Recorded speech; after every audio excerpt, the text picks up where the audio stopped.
Hello everyone and welcome back to the channel. In this episode, a gentleman at work has asked me to make him a K-style or K-tip chef knife. Um, he loves his jackfruit and loves cooking goat meat. So this is what this knife will be primarily used for. Um, this is just my template. His will actually be a 10-inch knife. This is a 8-inch template.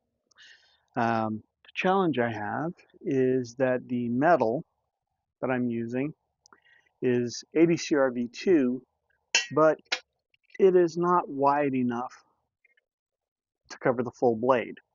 So I'm going to have to forge this out a little bit and draw it out and make it a little wider, as well as thin out this metal, simply because this metal is thicker than what it needs to be for the chef knife. So stick around and let's get into the project.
All right, so this is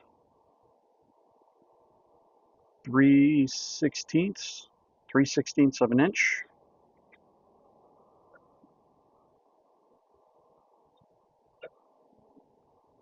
And the tip is 1/8. So what that means is I was successful in hammering in a distal taper so that the heel is thicker than the tip. So when I grind in my bevels, I will still have that distal taper, but I will also have the bevel coming out this way, and it'll be thinner at the front, which is what I wanted to do. So next trick will be for me to set my center line here, and then set my scribe line here for the S grind so that I can get the S grind in and set, and then I can grind the bevels in here to the center. So it's going to be an interesting trick, but I'm going to have fun with it.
All right, everyone. I wasn't originally happy with where the choil ended down at the bottom, and I felt it was a little too high. So I've moved it down a little bit. I've put in the handle holes. I've taken it all the way up to a 120 grit finish so far. There'll be some hand sanding to take out some of these extra facets in here to even this out, make it look a lot nicer before I take and do the heat treatment. I'm not worried about the blemishes up here because those are going to go away when I grind in the bevels. But like up here, that's going to go away through hand sanding, and it's going to look a lot nicer. But one thing I am proud of is that you can see kind of, hopefully, there we go. You can kind of see how it tapers down the way I forged it in, as well as you can kind of see, hopefully, that it is thinner here and thicker here for the distal taper. So I'm rather proud with how that forged in. So, but a lot of work to get done on this to make sure it looks good and ready.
All right, everyone. Well, we are done with our 10-inch K-tip knife with hidden pins, black and blue lava, rock texture handle. There's one last step that I'm going to do to this knife, and on this side, that is extremely sharp. On this side, I'm going to put my customer's initials. I will not show that on camera for privacy reasons, but I am extremely proud of this knife. There's many firsts on this knife for me. This is the first true K-tip I've done. This is the first hidden pin, and the first time I've used G10 for the handle material. I'm really liking it. I took a lot of extra time on this. I did a lot of extra little bits and bobs on it to make sure that it was what I wanted it to be for my customer. And he's been really excited to receive it. So I can't wait to see the look on his face when I hand it to him. What he doesn't know is that I also made him a strop. So he can touch up the edge of the blade. I've just loaded this up with some chrome oxide, which is about a 3000 grit, to clean up any burrs that he may develop. So anyway, thank you for joining me today and spending part of your day with me. I look forward to seeing you in the next video.